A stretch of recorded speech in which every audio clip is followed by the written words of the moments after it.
hoje estamos aqui no Letras e Livros, apresentando e conversando com um companheiro que é conselheiro do Conselho de Desenvolvimento Econômico e Social da Presidência da República, o CONSEDES, o psicólogo João Bosco Borba. O João Bosco, ele é presidente da Associação Nacional de Coletivos de Empresários e Empreendedores Afro-Brasileiros, ANSEABRA. Seja bem-vindo ao Letras e Livros, à TV comunitária, à TV Cidade Livre. Prazer estar aqui. Bosco, você tem uma militância destacada em torno das questões que extrapolam a questão da negritude, vamos usar essa expressão. Você é presidente de uma entidade nacional de empreendedores e empresários afro-brasileiros e integra o Conselho da Presidência da República, o CONSEDES. Como que funciona a ANSEABRA e qual o papel da ANSEABRA no sentido de articular os empresários brasileiros e atuar dentro do Conselho da Presidência da República? Bom, Pedro, primeiramente uma retificação, eu sou psicanalista, não psicólogo. Psicanalista, perfeito. Bom, a ANSEABRA ela surgiu pelo vácuo político que o movimento negro deixou nos últimos anos, a sua história vitoriosa do movimento negro, que era que nós não falamos de economia. Todo o processo desenvolvimentista no mundo, ele passa por um processo econômico de desenvolvimento no Brasil e no mundo. Nós falamos muito bem de cultura, falamos muito bem de história, falamos muito bem de política, samba que eu adoro, futebol que eu também adoro, sou corintiano, mas não falamos de economia. Então a ANSEABRA ela veio com essa característica de preparar, organizar os empreendedores afro-brasileiros para o processo econômico e desenvolvimentista. E nós acreditamos um pouco nisso. A ANSEABRA tem quantos anos? Ela tem 12 anos, está em 12 estados brasileiros e se constituindo em mais 5 estados. E quais os segmentos da economia mais representativos que a ANSEABRA representa? Nós somos diversos, né? Porque somos, a maioria, micro e pequenos empreendedores, né? Hoje nós temos uma forte atuação no campo do embelezamento, no campo da pequena e média empresa de gráfica, turismo, área cultural, basicamente, e também profissionais liberais. Né? Advogado, médico, dentistas, arquitetos. Então nós temos essa forte atuação nesse setor. Desde o início do governo Lula, em 2003, a relação Brasil-África mudou a forma que se dava, ou seja, houve um investimento maior, vários empresários africanos vieram ao Brasil e vários empresários brasileiros foram à África. A ANSEABRA teve um papel nessa costura, nessa articulação? Nós fomos para a África em 1995. Então é bem anterior. Bem anterior. Nós fomos lá, no Senegal, nós construímos lá a Maison do Brasil, a Casa do Brasil no Senegal, que é um showroom de produtos brasileiros no Senegal, que hoje a Apex Nacional, que utilizou um pouco da nossa metodologia positivamente, que é basicamente a Casa do Brasil, nesse sentido. Nós somos em 96 lá com a ideia de que atravessar o Atlântico e entrar pela porta da frente da África, onde saímos com escravos, era fundamental para o desenvolvimento de uma nova economia. Nós entendíamos que o Brasil não podia cair na ALCA e tínhamos que definir uma nova política em outros setores, além do horizonte Estados Unidos e Europa. E nós somos totalmente rechaçados pelo Itamaraty, na época. Isso no final, segunda metade da do década governo de Fernando 90. Henrique Cardoso. Segundo governo de Fernando Henrique Me parece Cardoso. com o chanceler Lampreia, né? Parece que nesse sentido. E fui aconselhado pelo Itamaraty, de forma direta, de não mexer em África. E quando nós íamos para a África, eu falei com alguns embaixadores que achavam que ir para a África era um castigo. Não era algo que tem nada a ver com o Brasil tem que investir na ALCA, vocês vão perder dinheiro. Aconteceu tudo ao contrário. Vendemos, compramos, desenvolvemos tecnologia. A ANSEABRA já estava constituída? Não. Daí surgiu a instituição nacional para poder dar suporte a isso. Né? E que era um escritório, era um negócio, Maison do Brasil. E a partir desse suporte, nós começamos a construir um modelo que nós entendemos de África para pequeno e médio empresário. O grande empresário não precisa de ninguém.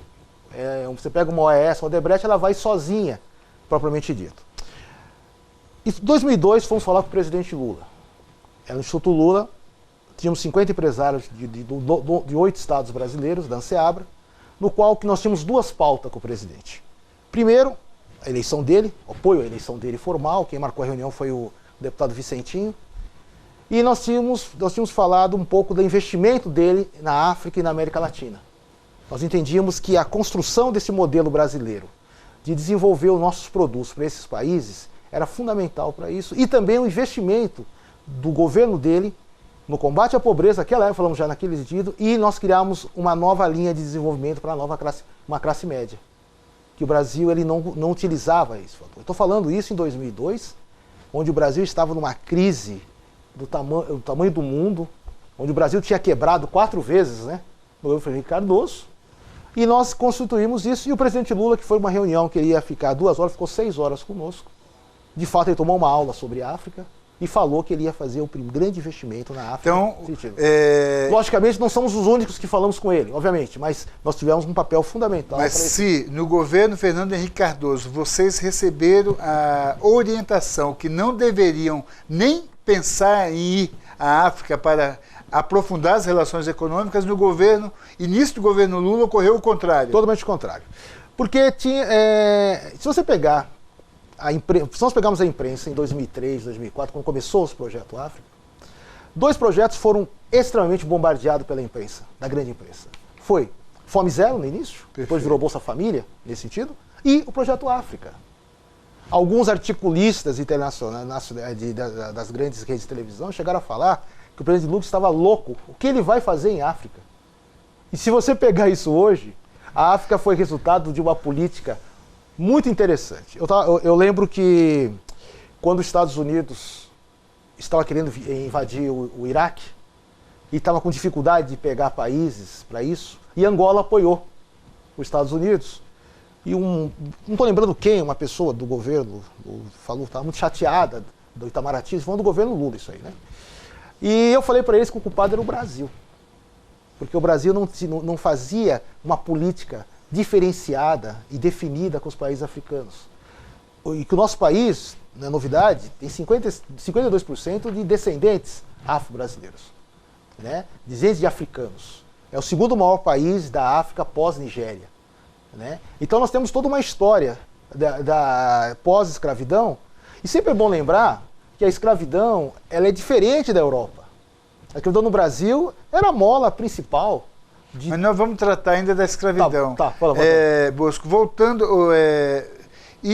como que ocorreu o convite, como se deu e como você atua dentro do Conselho de Desenvolvimento Econômico e Social da Presidência da República? Como é que funciona o Conselho e como é que foi o convite, como é que se dá a atuação sua como conselheiro debatendo as questões nacionais? O convite veio mediante o trabalho da Anseabra na área de empreendedorismo afro-brasileiros, criando esse novo modelo econômico para o Brasil.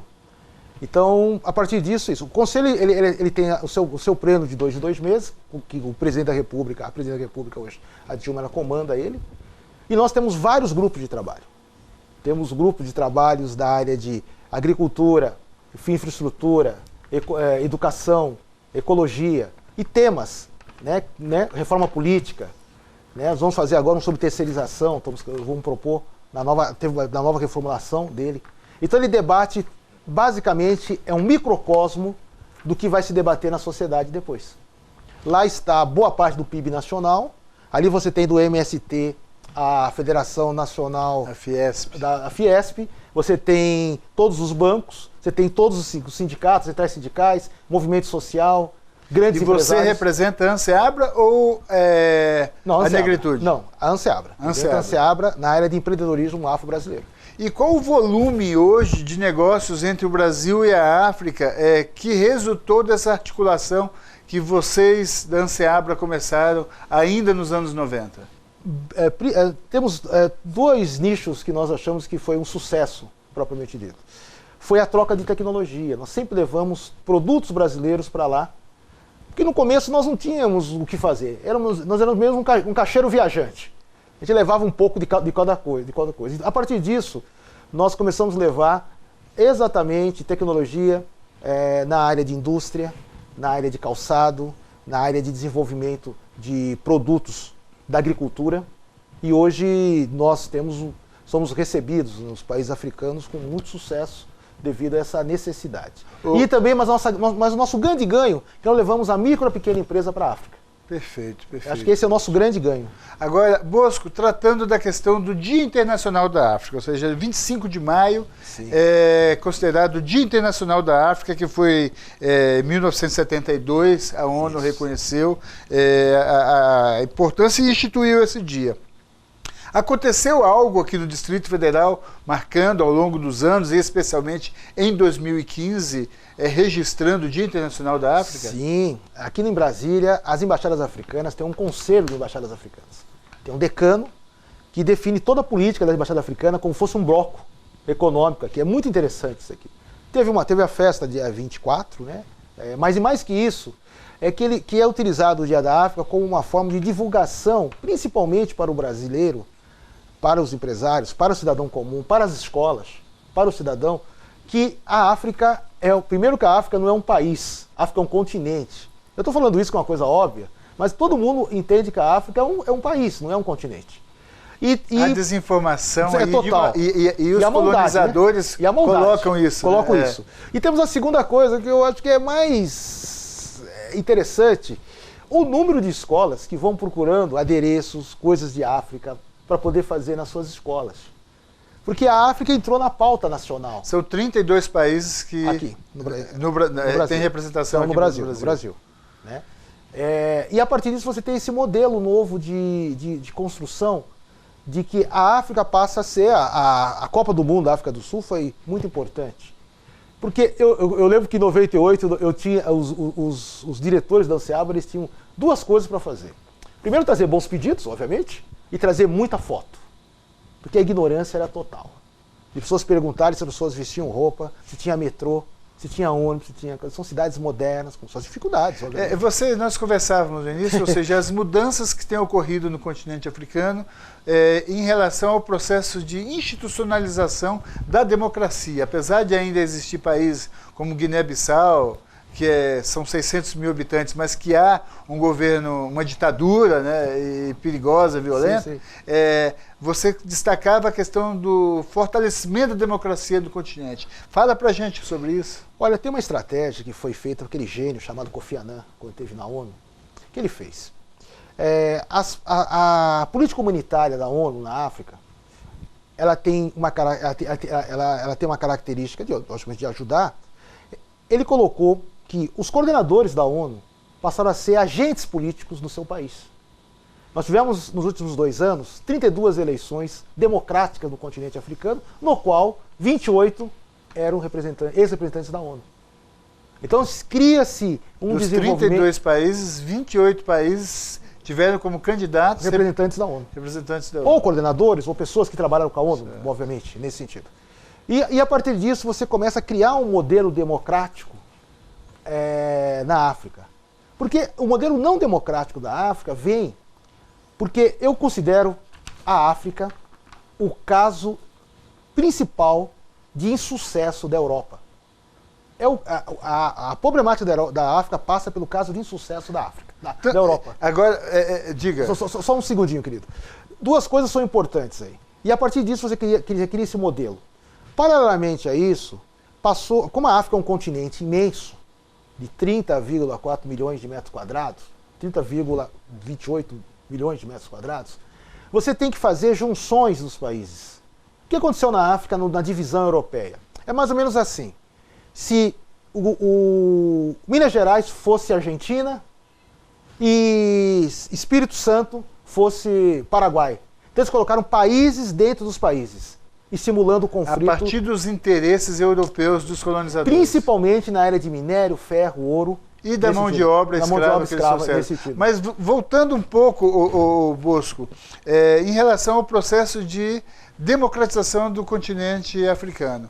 No norte da África existia um país que tinha uma democracia, que tinha uma sociedade organizada e que hoje nós presenciamos cotidianamente a fuga em massa do povo da Líbia. O povo da Líbia saindo da guerra provocada, mais uma vez, pelos colonizadores. Sim. Como é que você analisa esse quadro?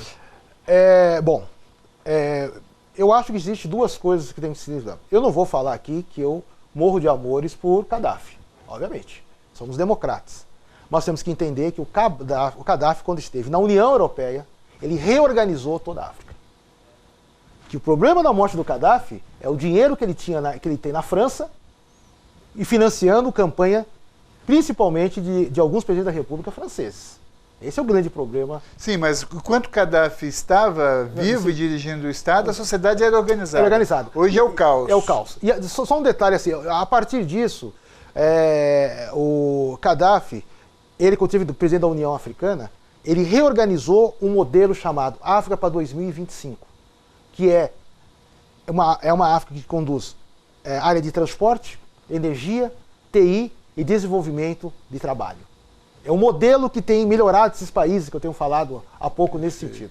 E o Gaddafi, pela mão dura ou não, ele tinha um próprio desenvolvimento. Eu almocei com o filho do Gaddafi, em São Paulo, no qual ele queria fazer uma Dubai lá, na época.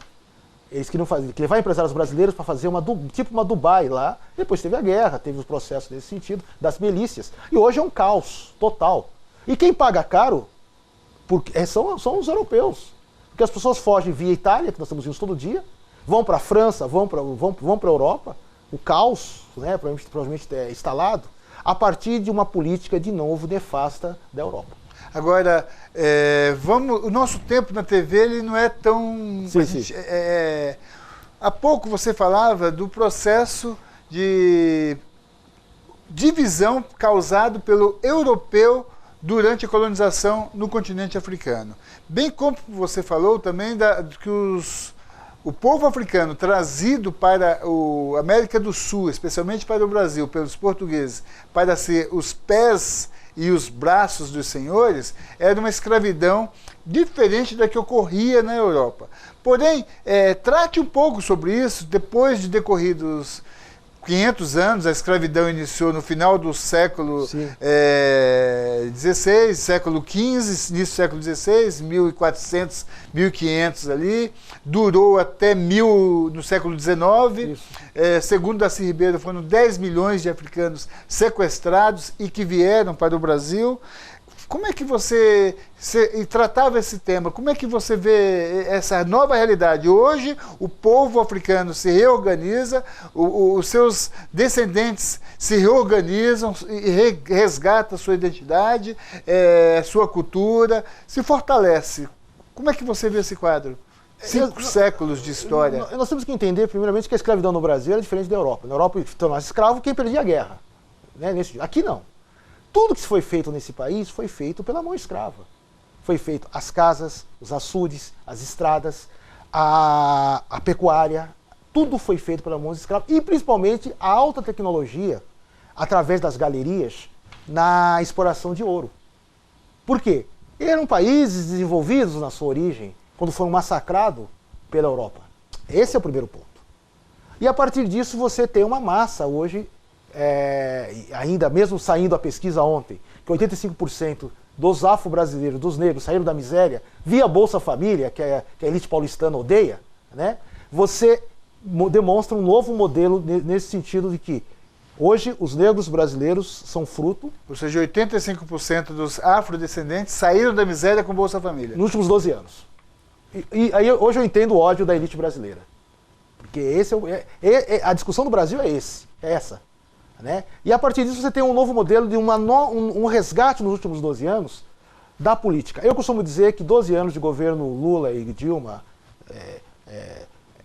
os negros brasileiros avançaram 80 anos. Hoje somos a nova classe média, são mais de 4 milhões de universitários. Hoje, a pesquisa feita pelo Sebrae, são mais de 5 milhões de micro e pequenos empreendedores. Hoje a economia brasileira ela necessita desse setor para a área de consumo. Então nós temos um novo modelo de desenvolvimento para isso. Temos muita miséria ainda. Hoje a polícia que mais mata são os negros. Temos de melhorar muitas coisas. Essa questão pontualmente, ou seja, a polícia mata jovens negros na periferia brasileira. Isso em todo o país. Sim. É um dado triste.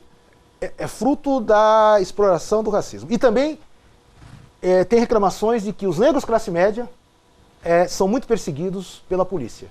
Para um carro e perguntam se o carro é dele. Não perguntam se ele tem carteira de motorista ou o certificado do carro. Pergunta se o carro é dele. O senhor comprou como o carro? Não é problema da polícia. Isso aí vira e mexe. Isso acontece e temos casos e mais casos aí nesse sentido. Então mostra um pouco do Brasil. O Brasil... Então há ainda essa concepção, o racismo, esse comportamento dos agentes de segurança pública, funcionários do Estado, fruto ainda do pensamento colonial? Bastante, porque nesse país ladrão é pobre e negro. Ladrão não pode ser branco e morar no Lago Sul. Então é uma concepção clara do Brasil, né? Que, fruto da luta, desenvolvimento do movimento negro, nós temos construído modelos muito interessantes aqui. Mas isso são fatos que ainda precisa ser melhorado na nossa nação. Ô Bosco, tem uma questão que me chama muito a atenção e que eu tenho pesquisado e pretendo estudar mais ainda, Palmares. Legal. Karl Marx, ele escreveu o Manifesto Comunista, 1770, se não estou enganado, tendo como fonte de pesquisa a Comuna de Paris. Só que Palmares ocorreu um século antes, bem antes, começou em 1585, aos primeiros indícios de grupos se reunindo. Sim. E foi até 1630, 1640 a resistência. E, na minha avaliação, ele teve não só a questão racial, ele foi muito além do que a questão racial. Como é que você vê isso? Palmares trazendo para o momento atual enquanto um projeto de sociedade nova, de sociedade em que o racismo seja colocado na lata do lixo, em que as relações humanas, econômicas e sociais sejam justas. Sim. Palmares, a primeira democracia brasileira, de fato. O primeiro Estado democrático brasileiro é a nação Palmares, em Alagoas e Pernambuco. Por quê? Porque lá se estabeleceu 3 ordens, primeiramente. Primeiro, tinha uma ordem política, onde cada etnia tinha seu chefe, e disso se teria um conselho palmeriano, onde discutia economia, política e defesa. Provavelmente disso aí. Lá tinha uma diversidade na área da agricultura e da pecuária. E, principalmente, lá se desenvolvia coisas muito interessantes, que ainda, por exemplo, mulheres como fossem deputadas, líderes nesse sentido. Então Palmares tem uma história muito bonita, além do combate ao racismo, e além de Palmares receber índios, brancos também faziam parte. Multiétnica. Multiétnica, nesse sentido. Então, é a primeira democracia, de fato, brasileira, é a história de Palmares. Bosco, o nosso tempo findou. Nós conversamos aqui com o João Bosco Borba, presidente da Associação Nacional de Coletivos de Empresários e Empreendedores Afro-Brasileiros e conselheiro do Conselho de Desenvolvimento Econômico e Social da Presidência da República. Obrigado, Bosco. Nós ainda conversaremos, vamos trazer o Bosco aqui em outro momento para tratar mais sobre essas questões, que meia hora é muito pouco. Obrigado, Muito Bosco. obrigado, muito feliz de estar aqui. Obrigado. Obrigado a todos. Continue conosco na TV Cidade Livre, com o programa Letras e Livros. Muito obrigado. Essa é a TV em Defesa da Vida.